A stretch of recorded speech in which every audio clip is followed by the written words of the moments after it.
So hello everyone, how are you all? कैसे हैं सब? I hope you are doing fine. So let's start with the topic closed text, right? कुछ लोगों को ये easy लगता है, कुछ स्टूडेंट्स कहते हैं कि थोड़ा डिफिकल्ट है, राइट? तो अब क्या है कि पहले समझ लेते हैं हम क्लोज टेस्ट है क्या, कि क्लोज टेस्ट में होता क्या है। क्लोज टेस्ट क्या है कि एक पैराग्राफ गिवन है, उसमें 5 to 6 लाइंस होती हैं एंड उसमें ब्लैंक्स गिवन होते हैं हमें, राइट? और उन ब्लैंक्स को हमें ऑप्शंस के थ्रू फिल करना होता है। अब मैं बहुत थोड़ी टेक्निकल लैंग्वेज में समझाती हूँ। There are blanks given in a paragraph. We supposed to fill those blanks by choosing the correct option given below, right?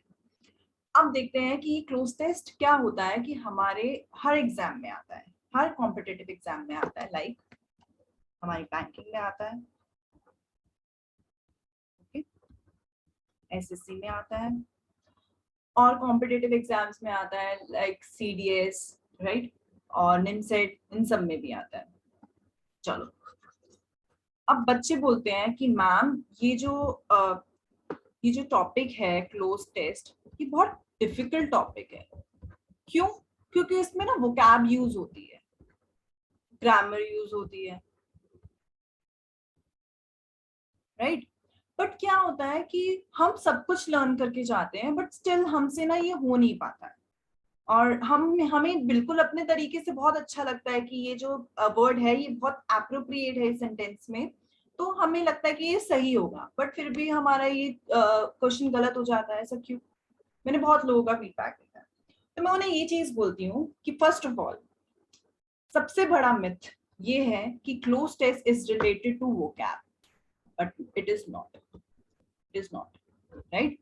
And second myth ये है कि it is related to grammar. No, not at all. It is not related to your vocab. It is not related to your grammar. Then क्यों आता है ये? है क्या ये क्लोज टेस्ट? चलो इसका भी समझते हैं हम। ठीक, अब जो क्लोज टेस्ट है, हमें पैराग्राफ तो गिवन होता है और ब्लैंक्स गिवन होते हैं और ऑप्शंस भी गिवन होते हैं और हमें उसमें चूज करना होता है। तो हम सबको लगता है कि वोकैब से रिलेटेड होगा, नाउन्स, टेंसेस, वर्ब्स, हमें ये सब अपनी सारी नॉलेज लगा देते हैं, बट ये सब नहीं हमें चाहिए। क्योंकि ये जो क्लोज टेस्ट है ये इसलिए आता है, इसलिए एग्जाम्स में दिया जाता है, just to know the understanding level of the students. ठीक है, या फिर एक common sense of the student. क्या होता है कि रटा रटा ज्ञान तो सबको मिल जाता है, we can learn vocab easily. ठीक है, लोग कितने सारे नोट्स बनाते हैं, ठीक है, हम ये आ गया वर्ड, ये आ गया रूट वर्ड से हमने 40 वर्ड्स बना दिए, इसके सिनोनिम्स याद कर लिए, उसके एंटोनिम्स याद कर लिए, फिर भी ये गलत हो जाता है। क्यों मैम? हम और कुछ लोग कहते हैं मैम हमारी तो ग्रामर इतनी स्ट्रांग है, हमारा कैसे गलत हो सकता है ये?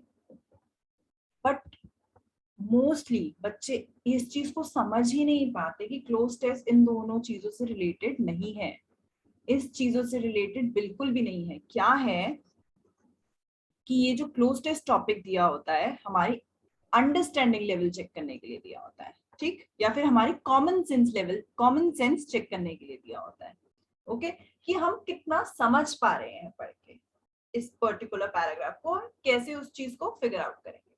ठीक, अब ये भी देखते हैं कि क्लोज टेस्ट हमें दिया क्यों होता है।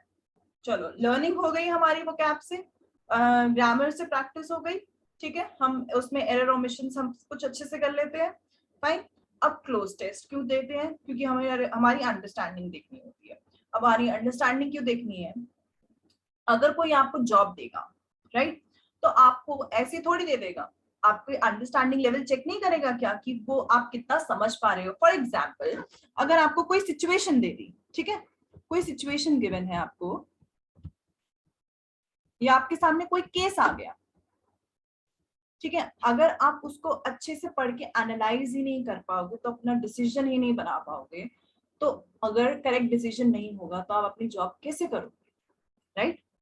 और यहाँ पे गवर्नमेंट क्या चेक करती है कि इसका बच्चे का अंडरस्टैंडिंग लेवल कितना है, फाइन, तभी वो 99.99% बच्चों को बाहर करना चाहती है, क्योंकि वो ऐसे क्वेश्चंस बनाती है कि जहां पे बच्चे का या स्टूडेंट का अंडरस्टैंडिंग लेवल उनको पता समझ में आ जाता है कि 0 है और ये हमारे लिए सही नहीं है, और वो क्वेश्चंस ही ऐसे बनाती है।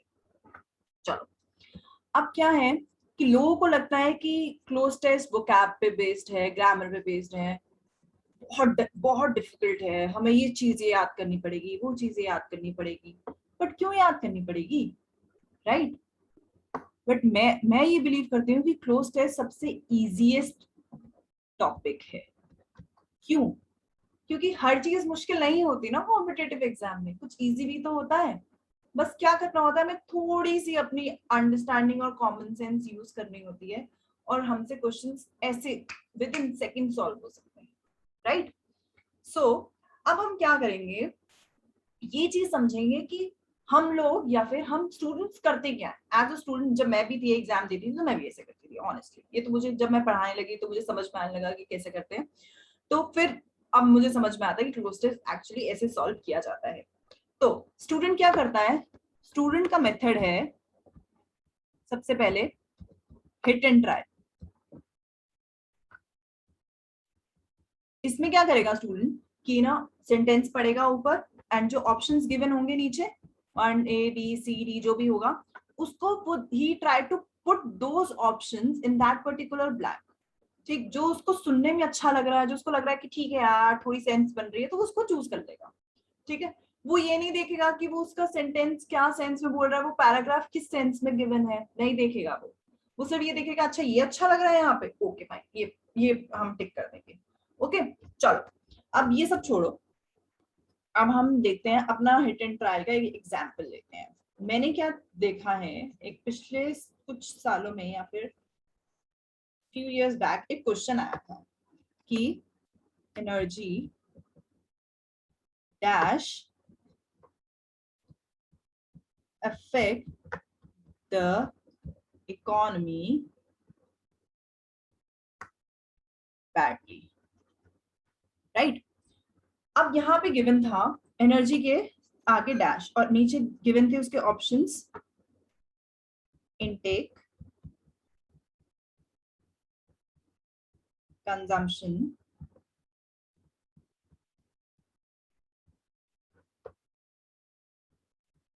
एक्सपेंडिचर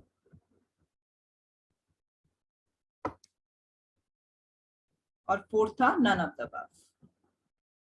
ठीक, तो क्या हुआ कि लोगों ने पढ़ा ही नहीं पैराग्राफ की वो क्या कहना चाहता है, क्या उनका मतलब है। एनर्जी के साथ बच्चों ने देखते ही इनटेक कर दिया, कुछ ने कंजम्पशन कर दिया, भाई बहुत अच्छा पेपर हुआ है, बहुत इजी था, ये वो।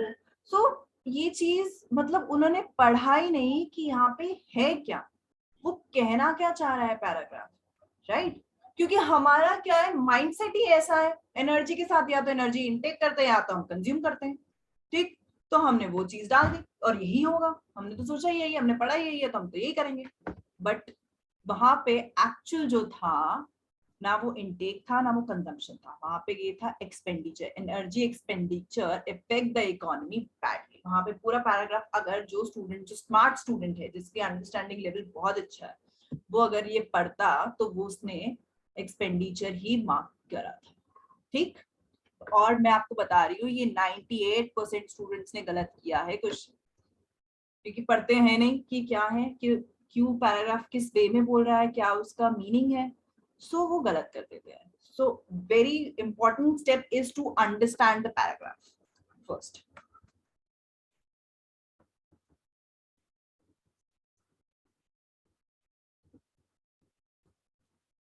So first important step is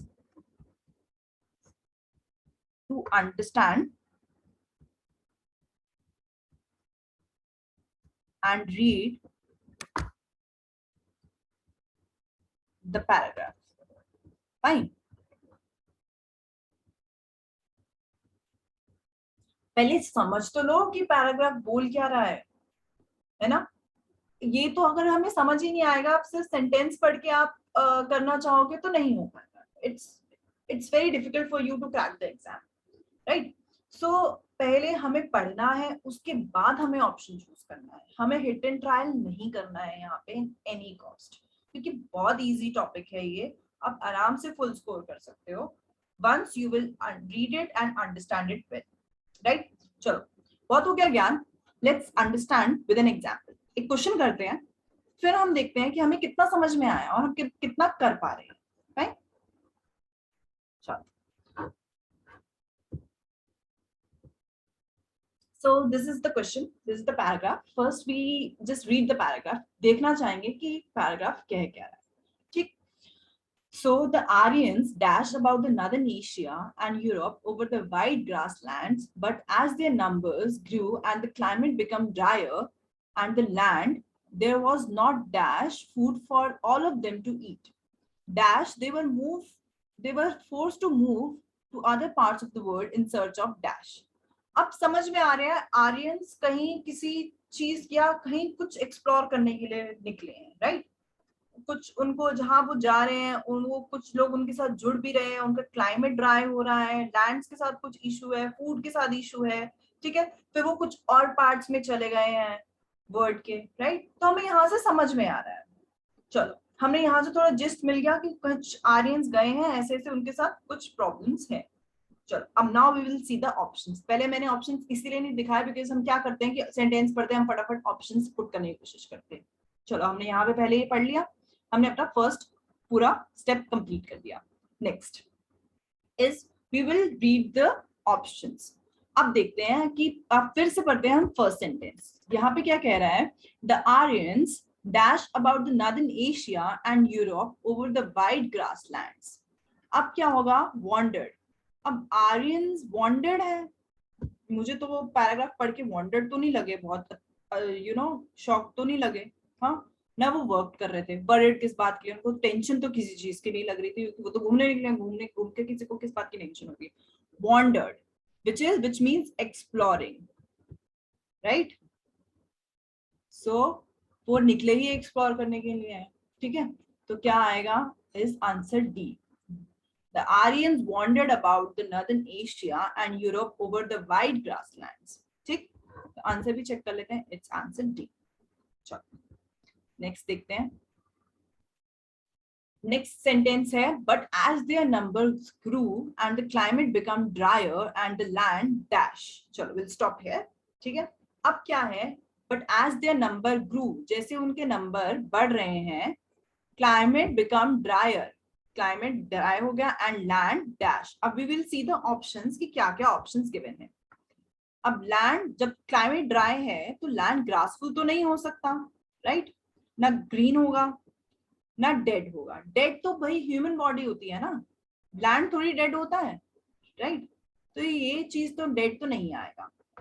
but land क्या होती है? बैरन होती है, बंजर जमीन जिसे बोलते हैं. फाइन, तो क्या होगा? Grassless, not dead. Dead is used for the human being और animals, right? So but as their numbers grew and the climate became drier and the land grassless, answer देखते हैं इसका, is C, right? Now next, there was not dash food for all of them to eat. अब जब यहाँ पे है, जब land dry है, सॉरी क्लाइमेट ड्राई है and the land is grassless, तो देयर वाज नॉट क्या? फूड क्या नहीं होगा? For them to eat. Plenty, plenty तो है ही नहीं. Full, no. Enough, yes it can be, and none of the above. अब क्या होता है ये क्वेश्चन, अब थोड़ा सा हमारे लिए क्या लगता है कि जो आंसर होता है नन ऑफ द अबव, ये हमारे लिए बहुत अट्रैक्टिव होता है. हमें लगता है कि हम ये चूज करते हैं, जैसे हमारे सामने डिस्प्ले होता है, हमारा मन करता है हम इसको चूज करते हैं. बट ऐसा एज पर माय एनालिसिस ये क्वेश्चंस में होता ही नहीं है. ठीक है, ये आंसर इसका कभी हो ही नहीं सकता. We need to read all the options given above, उसी के एनालिसिस पे ही हमें अपना आंसर देना है. None of the above choose कभी नहीं करना. So the food was not plenty, नहीं ये नहीं होगा, because food was not enough for all of them is most appropriate thing, right? So we will choose enough. So answer is C, right? So next sentence is dash, they were forced to move to other parts of the world in search of dash. Okay, options देख लेते हैं. Because they क्योंकि they force to move to other parts of the world. नहीं. अच्छा, ऐसे तो कहीं पे सेंटेंस का नहीं, येट भी नहीं होगा. बिकॉज हट गया, येट हट गया, एज हट गया, नहीं. सो जब उनके पास इनफ फूड नहीं था, इसीलिए ही वो they were force to move to other parts of the world. ठीक है, ये चीज आएगी सो में. So answer is D. Right, answer is D. अब हम नेक्स्ट पढ़ते हैं. नेक्स्ट ऑप्शन क्या है कि सो यहाँ पे हमने जो फिल कर लिया है ऑलरेडी, यहाँ पे सो हमारा आ चुका है. So they were forced to move to other parts of the world in search of what. क्या नहीं था उनके पास? चलो ऑप्शंस देख लेते हैं. शेल्टर. शेल्टर तो ऐसा कुछ मेंशन नहीं किया. और हमने कुछ एजम्पशंस नहीं निकालनी है, सबसे इंपॉर्टेंट है. हमने अपनी कुछ एजम्पशंस नहीं रखनी है कि ये नहीं होगा वो नहीं होगा. We need to stick to the paragraph. ठीक है, जैसी इंफॉर्मेशन दी है उसी के according we need to answer the paragraph. Otherwise हमने अपनी कोई एजम्पशंस लगा के आंसर नहीं करना है. फाइन. अब क्या शेल्टर नहीं था उनके पास? ऐसे तो कुछ भी पैराग्राफ में मेंशन नहीं किया. मनी नहीं था उनके पास, इसलिए भी नहीं. ये भी ऐसा कुछ नहीं किया. क्या नहीं था उनके पास? इनफ फूड नहीं था. It's self explanatory. अगर हम इसका आंसर चेक कर लेते हैं. इट्स सी. ठीक है, तो अगर हम इस चीज को हम बहुत अच्छे से हर पैराग्राफ को अच्छे से पढ़ेंगे, समझेंगे, फिर हम ऑप्शंस पढ़ेंगे, तभी हम ये चीज करेक्टली कर पाएंगे. अदरवाइज हमें बहुत सारे ऐसे भी ऑप्शंस पीछे मिले थे जो हमें ठीक नहीं लगे थे, which was not appropriate. Right. And हम फिर भी उस चीज को हम पुट कर सकते थे अगर हम क्वेश्चन ये पूरा पैराग्राफ नहीं पढ़ते तो अच्छे से. सो आई बिलीव कि पहले पैराग्राफ पढ़ो, उसके बाद ऑप्शंस पढ़ो. पहले समझो कि पैराग्राफ कहना क्या चाह रहा है. You need to understand that first. उसके बाद you have to choose the correct option. Right. So that's all for today. We'll practice another question in the next class. Okay. Thank you so much.